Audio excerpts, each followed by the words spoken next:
승리는 하나님의 일입니다. 사사기 7장 1절에서 18절 말씀까지 이 본문은 생략하겠습니다. 여러분들이 한번 집에서 나눠보시기를 바라고 1번 들어갑니다. 다음에 주어진 글을 읽고 하나님께서 그렇게 하신 이유가 무엇인지 말해 보십시오. 오랜 위어스비가 쓴 사사기 강해서를 보면 사사시대에 있었던 전쟁과 관련해서 이렇게 기록합니다. 하나님께서 전쟁을 하러 가실 때는 가장 군인답지 않은 군인들을 택하시어 이상 야릇한 무기를 그들 손에 들린 다음 그들을 통해 예측 불허의 결과를 성취하신다. 몇 가지 예를 들면 이렇습니다. 설교 시간에 들으신 것처럼 삼갈이라고 하는 사람의 경우에는 소모는 막대기를 손에 들려주시고 그 막대기를 가지고 블레셋 사람 600명을 죽이게 하셨습니다.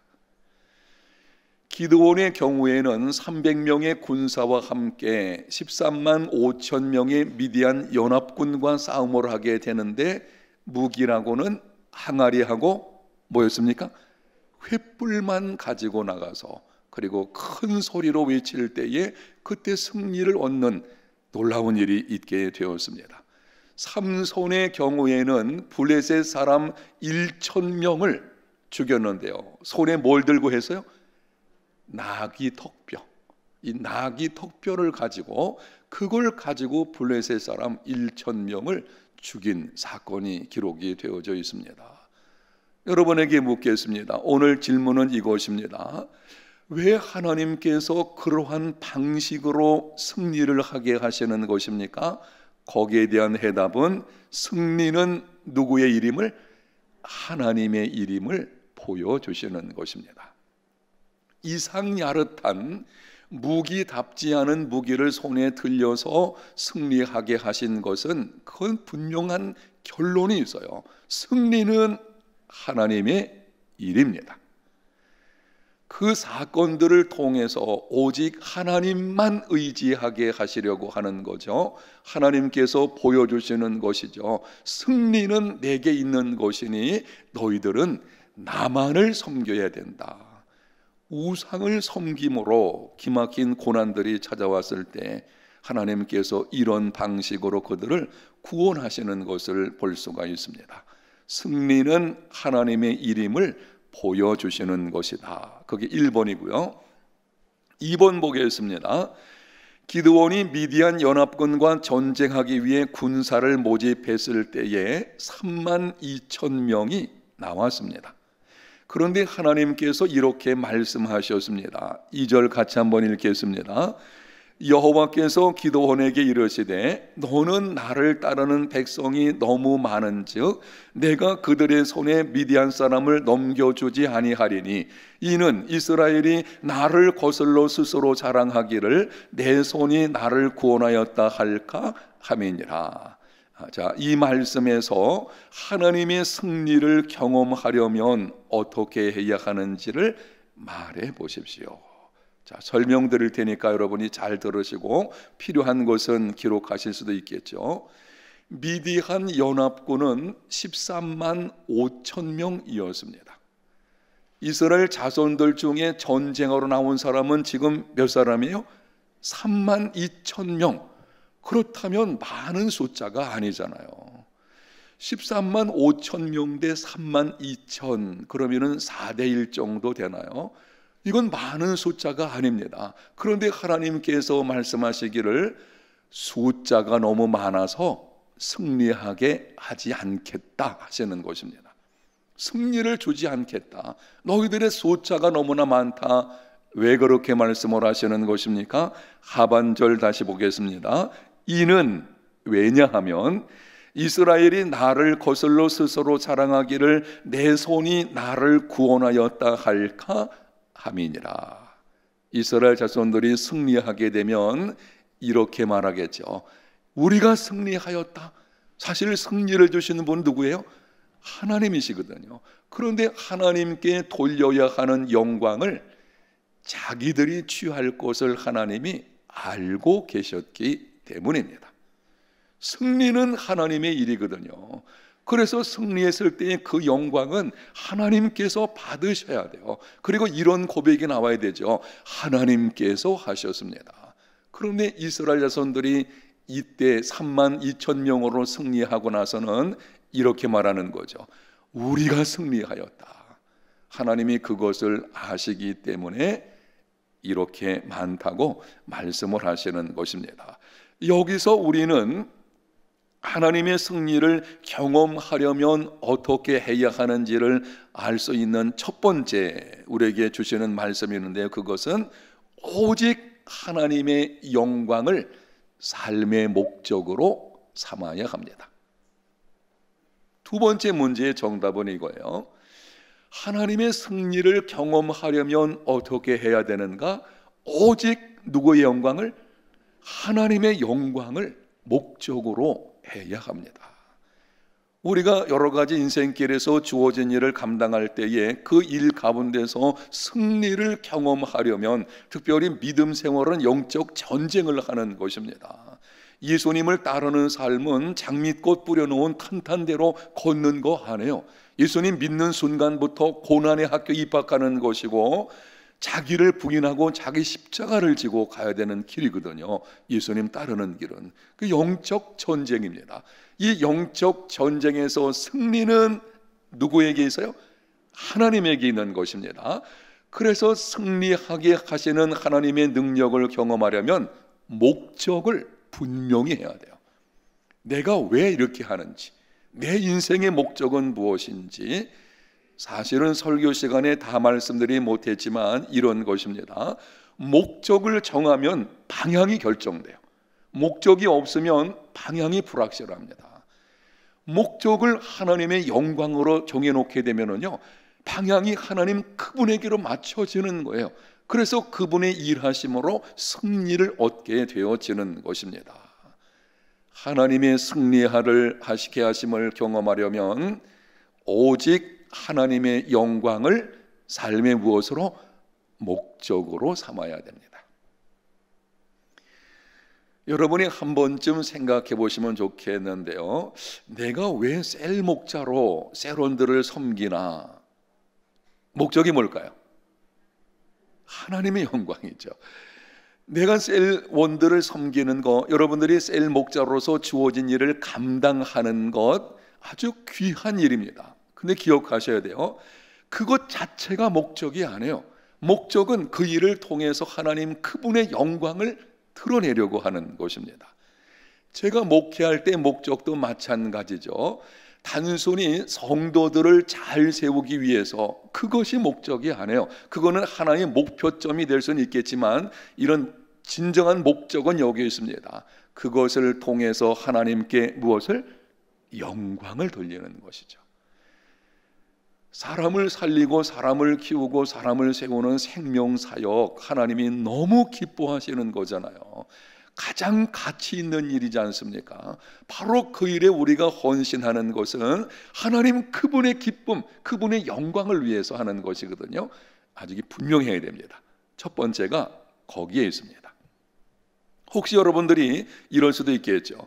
인생길에서 광야길을 걷다 보니까 고난이 찾아와서요. 그때 하나님 이 고난에서 벗어났으면 좋겠습니다 라고 우리가 기도할 때에 그때도 마찬가지예요.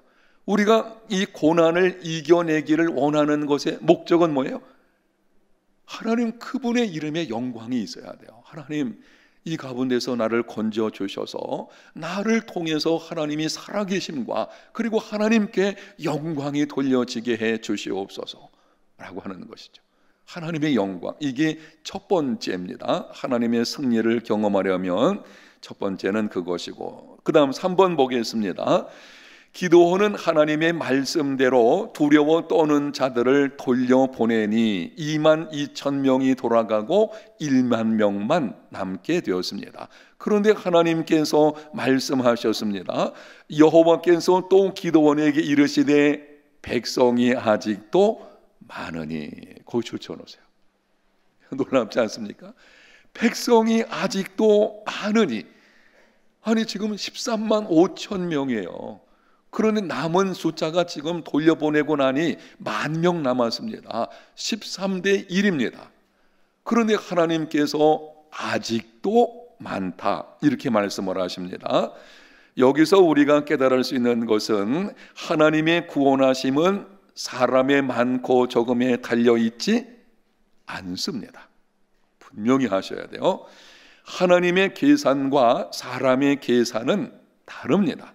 사람은 숫자와 힘을 계산하지만 하나님은 하나님을 신뢰하는 믿음의 사람이 몇 명인가를 계산합니다. 아주 놀라운 사실이죠.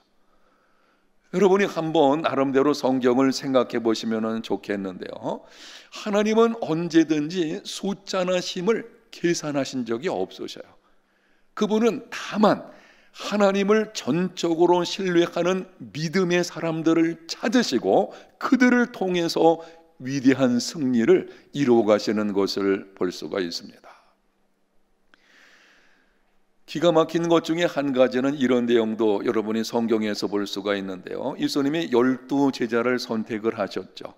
그 중에 한 사람은 배반하고 자기 길로 가고 11명이 남고 나중에 마띠아가 추가되고 이런 경우들이 있어서요. 하여튼 예수님께서 12 제자를 선택을 하시고 그들을 훈련시키시고 나중에 죽으시고 승천하시기 전에 하신 지상명령 기억나시죠?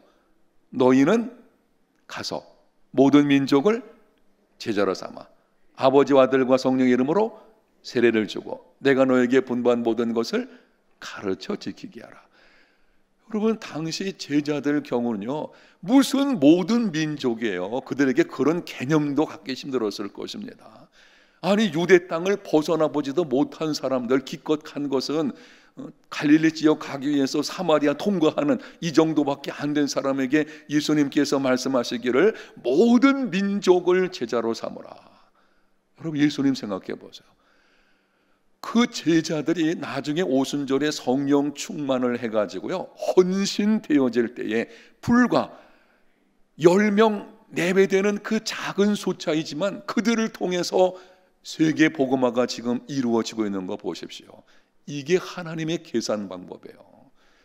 이건 예수님 하나님께서 보시는 거는요 우리가 계산하는 것과 다른 거예요. 아이고 그 출신도 변변치 않은 그들 그리고 그들이 배운 것도 많지 않고 그 갈릴리 어부들 그들이 뭘 할 수 있겠나. 아니에요. 우리는 힘을 계산하고 출신을 계산하고 숫자를 계산하죠. 많은 숫자가 있어야 모든 민족을 제자로 삼고 그러지 않습니다. 하나님은요 헌신된 진정으로 하나님을 신뢰하는 헌신된 사람들을 찾으시고 그 몇 명을 통해서 세계로 움직이시는 그런 분이시거든요. 이게 하나님의 계산 방법이에요. 거기 신명기 32장 30절에 이렇게 기록을 합니다. 같이 한번 읽어보겠습니다. 그들의 반석이 그들을 팔지 아니하였고 여호와께서 그들을 내주지 아니하셨더라면 어찌 하나가 천을 쫓으며 둘이 만을 도망하게 하였으리요. 아주 기막힌 말씀이 있어요. 거기 보세요. 하반절에 여호와께서 그들을 내주지 아니하셨더라면 어찌, 이 말은 이런 거예요. 하나님께서 내어주시니 하나님께서 이 일을 행하시니 하나가 몇 명을 쫓아요? 1,000명을 쫓아내고 둘이 몇 명을? 10,000명을 도망치게 한다는 것입니다. 이상하지 않습니까? 생각해 보세요.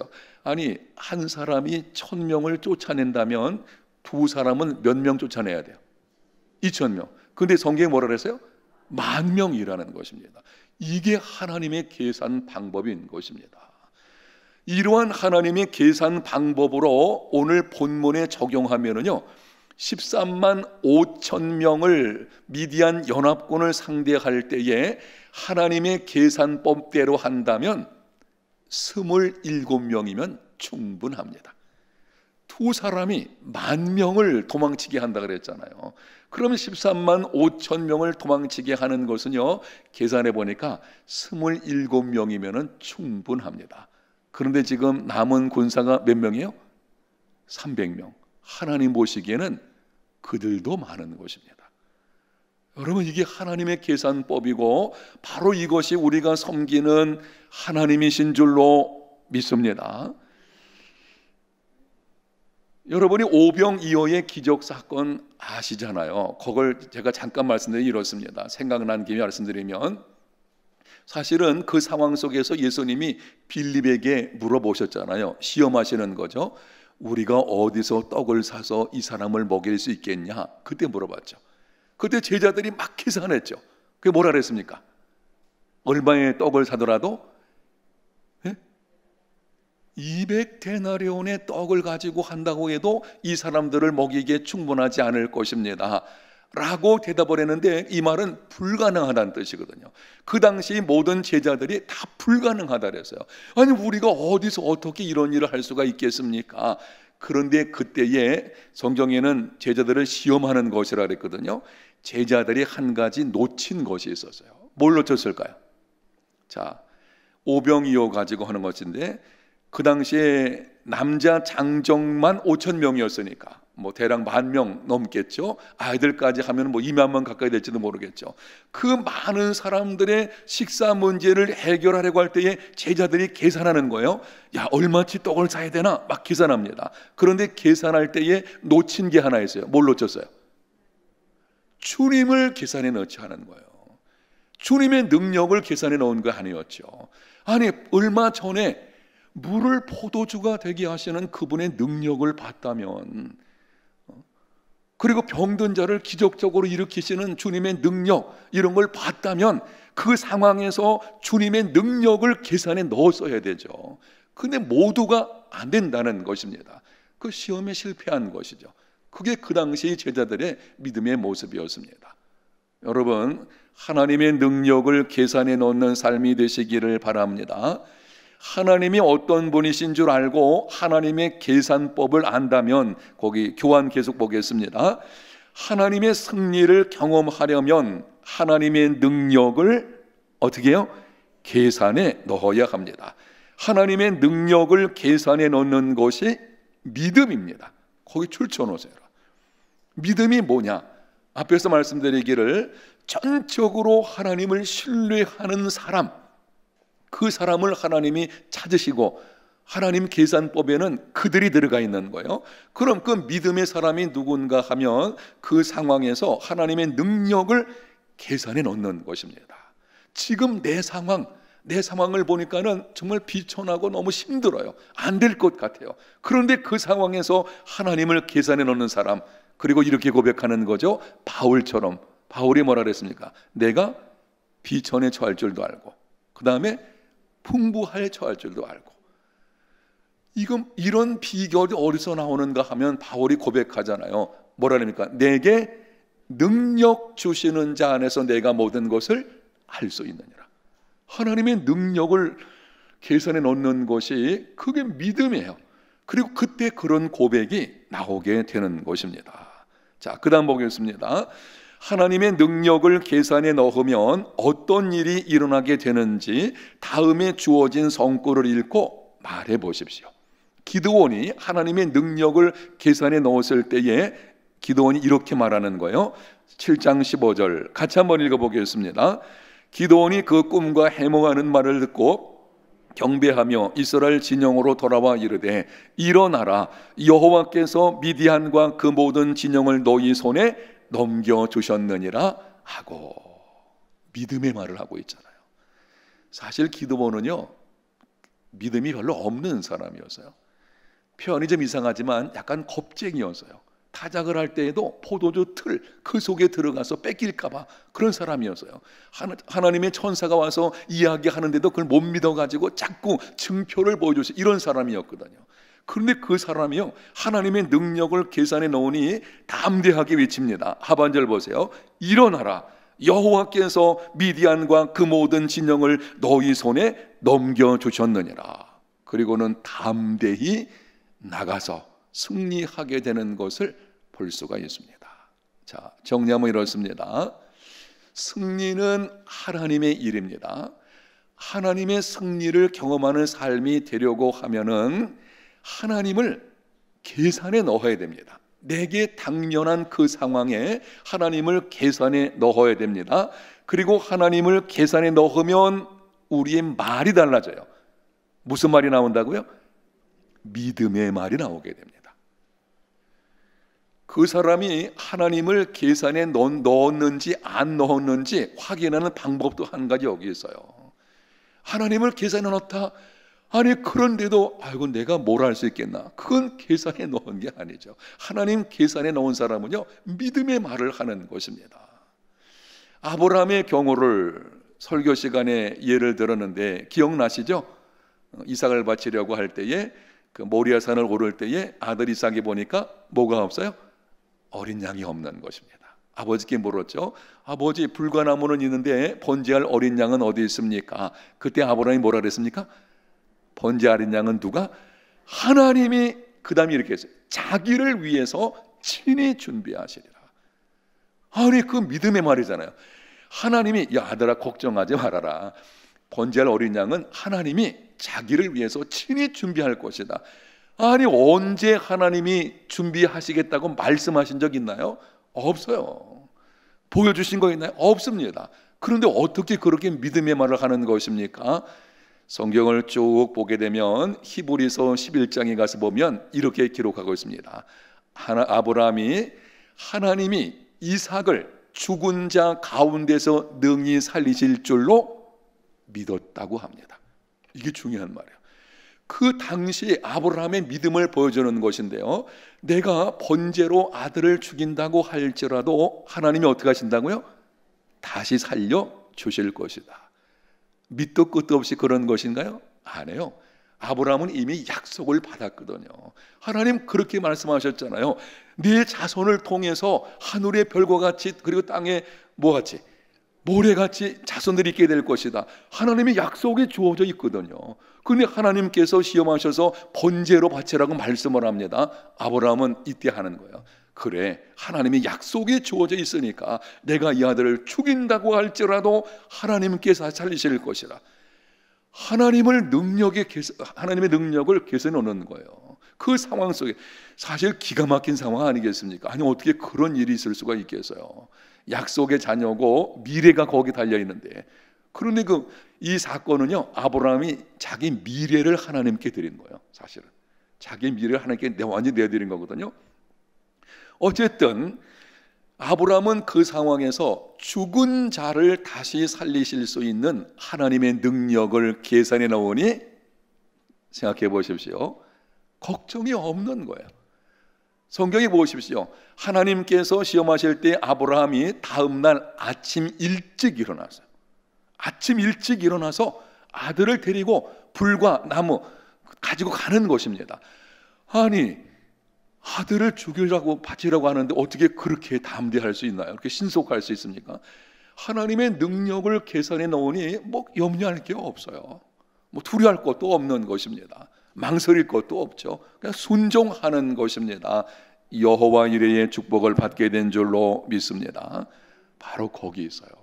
좀 전에 말씀드린 거 여러분 생각해 보세요. 사도 바울의 경우에 바울이 고백했잖아요. 내가 비천에 처할 줄 알고 핑비에 처할 줄 알고 그리고 모든 일에 자족하기를 배웠다. 자족한다. 환난과 역경 중에서도 그는 빼앗기는 것을 기뻐하고 어디서 그러한 삶을 살아낼 수가 있겠습니까? 분명히 고백하잖아요. 내게 뭐 하는 자에게 능력 주시는 자 안에서 내가 모든 것을 할 수 있느니라. 아멘. 주님의 능력을 계산해 놓는 것입니다. 저는 이 말씀을 종종 붙들 때가 있는데요. 때로는 주일날 이렇게 좀 피곤할 때가 있어요. 뭐 사역이나 여러 가지 일로 피곤할 때에 사실 피곤할 때 이 설교로 올라오는 거 쉬운 일은 아닙니다. 제가 그렇게 오랜 세월 목회했는데도요 설교 시간 되면 긴장합니다. 여러분 보이나요? 여러분 안 보일지 모르지만 설교 시간 되면 긴장하거든요. 왜냐하면 그 시간은 치열한 영적 전투의 현장입니다. 이 설교 시간에 제가 임할 때 모든 교육자들 마찬가지예요. 그때는요 진짜 악한 영들의 방해가 가장 많을 때가 이 설교 시간이잖아요. 하나님의 말씀이 선포돼서 그 말씀으로 하여금 성도들이 은혜 받고 삶이 변화되고 그걸 누가 제일 싫어하겠어요? 사탄이잖아요. 그러니까 이 영적 전쟁의 현장이 이 설교 시간인 것입니다. 긴장하게 되거든요. 이제 그런 가운데 몸이 좀 피곤하 그러면은 제가 이제 속으로 이렇게 조금 중얼거리면서 올라옵니다. 무슨 말씀을 붙들고 올라올까요? 내게 능력 주시는 자에서. 여러분 안 들리지만 제가 속으로 그게 온다니까요. 내게 능력 주시는 자 안에서 내가 모든 것을 할 수 있느니라. 아멘. 그리고 나오게 되죠. 바로 거기서 여러분이 주어진 상황 속에서 하나님의 능력, 주님의 능력을 계산에 좀 넣으십시오. 따라합니다. 계산에 넣자. 이렇게 말씀을 드려도요, 기막힌 상황이 찾아오게 되면 하나님은 저 멀리 가 있어요. 그냥 현 상황만 보이는 거예요. 문제는 여기 있습니다. 그리스도인의 삶은요, 정확하게 말씀을 드리면 어쩔 줄 몰라 해서는 안 돼요. 사실은 성경을 보십시오. 어디 신앙인들이 그랬나요? 그게 그리스도인의 삶의 모습이거든요. 왜냐하면 그 상황 속에서도 하나님의 능력을 계산에 넣으니 상황은 너무 힘들어요. 그런데 놀랍게도 그때도 마음속에 내적인 기쁨이 있고 놀랍게 감사도 나오고 뭐 그런 게 되죠. 이 빼앗기는 것도 기뻐한다. 자, 제가 말씀드리는데 바로 여기 있어요. 그 비결은 다른 것이 없습니다. 하나님의 능력을 계산에 넣는 삶이 되시기를 축복합니다. 아마 여러분들이 이런저런 힘든 상황들이 삶에 있을 것입니다. 그때 기억하십시오. 하나님 그분의 능력을 삶에 넣어 보십시오. 우리 푸른 목장에 그 연세 많으신 우리 권사님들 같은 경우에 마찬가지죠. 아이고 내가 늙어서 뭐 이제 나이 많아서 뭘 할 수 있겠나. 아니요. 아니죠. 내가 사는 날 동안 오직 하나님의 무엇을 위해서, 영광을 위해서 살리라. 내가 능력 주시는 자 안에서 내가 모든 것을 할 수 있느니라. 아멘. 푸른 목장만. 아멘. 예, 자꾸 그냥 우리 권사님들 가운데 이제 몸이 약해서 그러지 마시고 끝까지 내게 능력 주시는 그분 안에서 끝까지 감당하는 하나님의 사람들이 되시기를 축복합니다. 자, 마지막 네 번째 보겠습니다. 기드온이 두려워할 때 하나님은 미디안 진영으로 내려가게 하셨습니다. 미디안 군사의 꿈과 해몽을 듣게 하심으로 두려움의 사람을 큰 용사가 되게 하셨습니다. 그게 9절에서 18절까지 나오는데요. 하나님은 상황을 변화시켜 주시지 않고 기드온을 변화시켜 주셨습니다. 고난이 찾아오면 우리는 상황이 변화되기를 구합니다. 그러나 하나님은 상황을 변화시키지 않고 상황에 직면한 누구를? 우리를 변화되게 하십니다. 그렇다면 우리는 고난 중에서 어떻게 기도해야 합니까? 자, 조금 설명드릴 테니까 여러 문제를 이해하셔야 됩니다. 기드온이 계속 두려움이 있어서요. 아직 요거 하나님의 능력을 온전히 계산에 넣는 상태는 아직까지 아니었거든요. 그러다 보니까 두려움이 있었습니다. 그때 하나님께서 기드온에게 말씀하시기를 너 그러면 미디안 진영으로 한번 내려가 봐라. 부하를 데리고 내려가서요.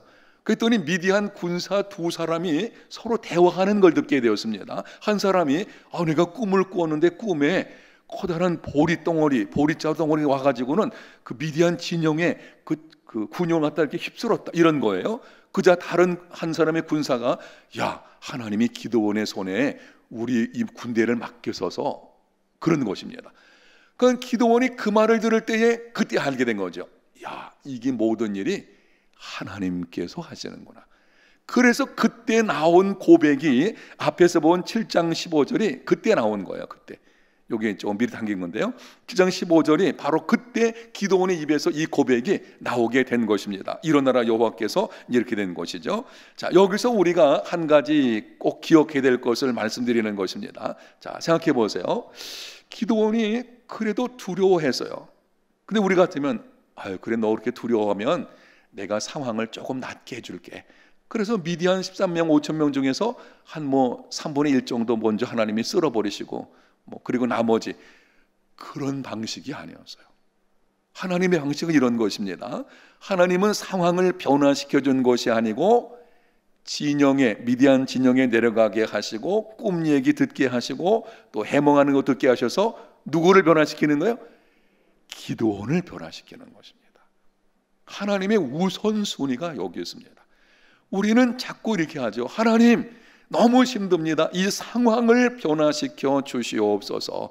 그런데 하나님은 상황이 아니고 먼저 그 상황에 직면한 우리를 다루십니다. 우리를 먼저 변화시키시는 거예요.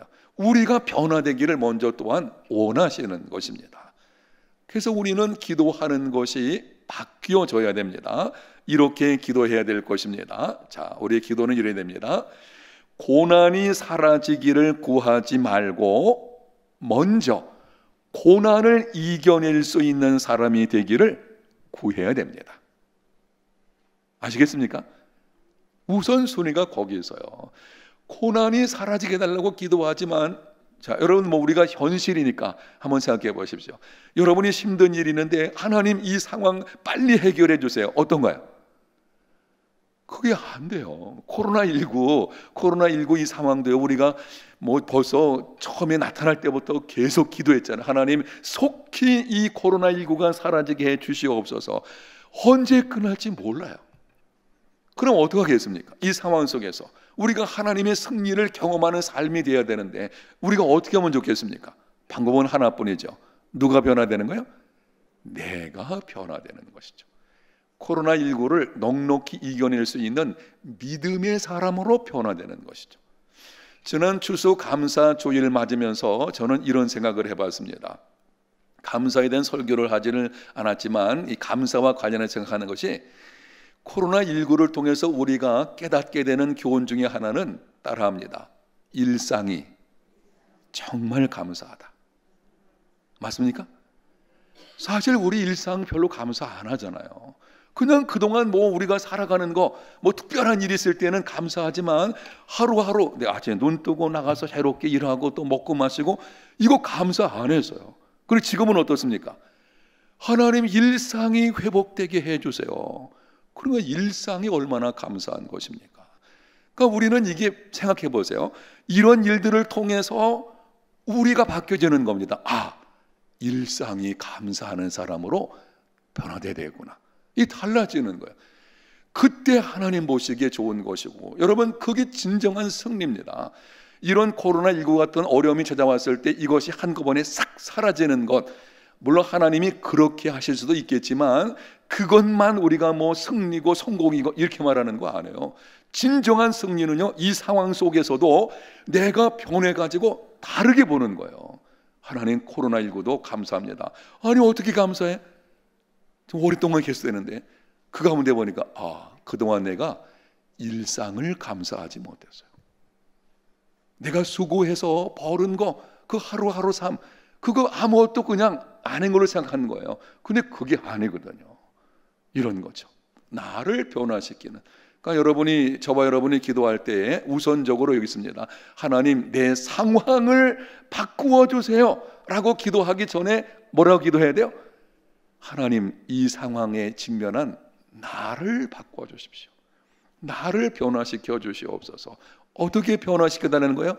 이 상황 속에서도 기뻐할 수 있고 감사할 수 있고, 정말 이 상황 속에서도 그러한 모습을 통해서 그리스도인다운 삶이, 진정한 그리스도인의 삶이 내게서 이루어지게 하나님 나를 도와주시옵소서. 그게 달라지는 거죠. 여러분, 그렇게 되면은요, 상황은 아무것도 아닌 것입니다. 거기에 능력이 있고 이것이 진정한 승리가 되는 것입니다. 아멘. 이때 우리가 여러분 하나님의 승리를 경험하는 삶이 이루어지게 되는 것입니다. 여러분, 착각하시면 안 됩니다. 하나님의 능력을 가지고 내가 승리한다. 이때 내가 한마디 하면은 대적이 거꾸로지고 이것만 생각하면 안 돼요. 내가 한마디에서 대적이 거꾸로 질 수도 있지만 사실 더 많은 경우에, 그리고 그리스도인의 삶의 경우는 그것이 아니에요. 거기 진정한 승리가 뭐냐면 대적까지도 사랑하는 사람으로 변화되는 거예요. 이게 진정한 승리거든요. 그러니까 우리는 상황 속에서 이게 바뀌어져야 되는 것입니다. 기도원 같은 게 여기는 전쟁 사건이지만 오늘날 이런 전쟁은 없잖아요. 우리가 전쟁할 때 예를 들어 보세요. 북한과 싸우는데 항아리하고 횃불 가지고 나가면 되겠습니까? 이길 수 있겠어요?